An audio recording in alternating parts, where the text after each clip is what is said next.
This is Inside Indiana Business Radio for the morning of Thursday, March 28th, 2024. I'm Alex Brown. The Senior Director of External Innovation Investment at Corteva Agriscience says the company's new investment and partnership platform will serve as a vehicle to drive innovation in the ag sector. Tom Green said Corteva Catalyst will look to engage with early-stage ag tech startups in strategic ways. I think as an organization, we understand and appreciate the level of innovation that's happening outside our organization and our need to tap into that innovation to really complement what we do from a research engine standpoint.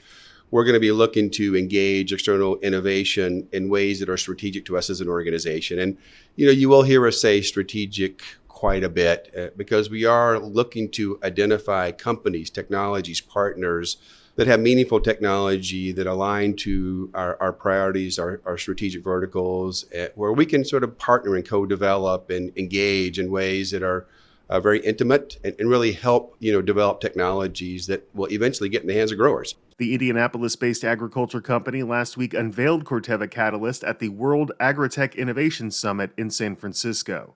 St. Louis-based Bunge North America plans to begin hiring for 70 full-time jobs at its $550 million soybean processing facility currently under construction in Morristown. The new positions include production, material handling, packaging, warehouse operators, maintenance mechanics, engineers, and quality food safety experts. Bunge broke ground last July on the facility, which will produce soy protein concentrates and textured soy protein concentrates for use in the production of plant-based foods. Construction is set for completion in mid-2025. Putnam County is seeking artists to get creative for its September Mural Festival. Local, national, and international mural artists are encouraged to apply to the Putnam County Mural Project for a chance to take creative control of one of 7 walls across the county. Online applications will close April 26. From the number one source for Indiana business news, this is Inside Indiana Business Radio. Southwest Indiana, your bold future starts here. IBJ Media, Inside Indiana Business, and the IEDC invite you to the 3rd annual Engage Southwest Indiana, April 12th in Evansville, presented by CareSource, Indiana University, and Old National Bank.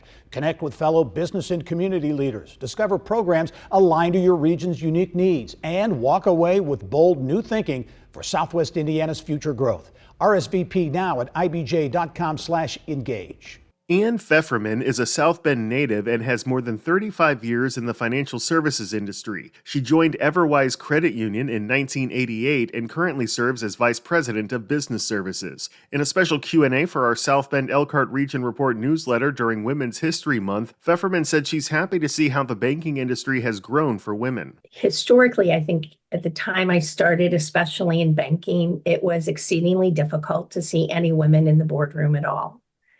And suddenly we had women in the boardroom, but because we had women in the boardroom, they weren't necessarily being heard. Now I'm so happy to be able to look back and see how the entire world has evolved, that we're hearing not just female voices, but everyone's voice. I am a firm believer in collaboration and partnership, and that the sum of our product is better than what we could do individually. You can read the full Q&A at InsideIndianaBusiness.com.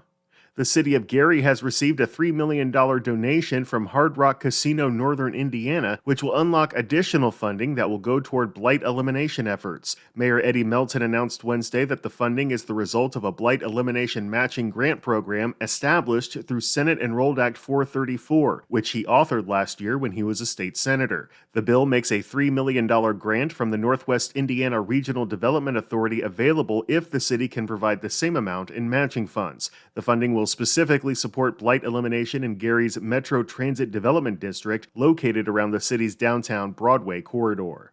Garmong Construction President Paul Okeson is this week's guest on the Business and Beyond podcast with Gary Dick, presented by PNC, a weekly conversation with high-profile Hoosiers in business, sports and entertainment, and beyond. Available now from your favorite podcast provider. I'm Alex Brown for Inside Indiana Business Radio on Demand.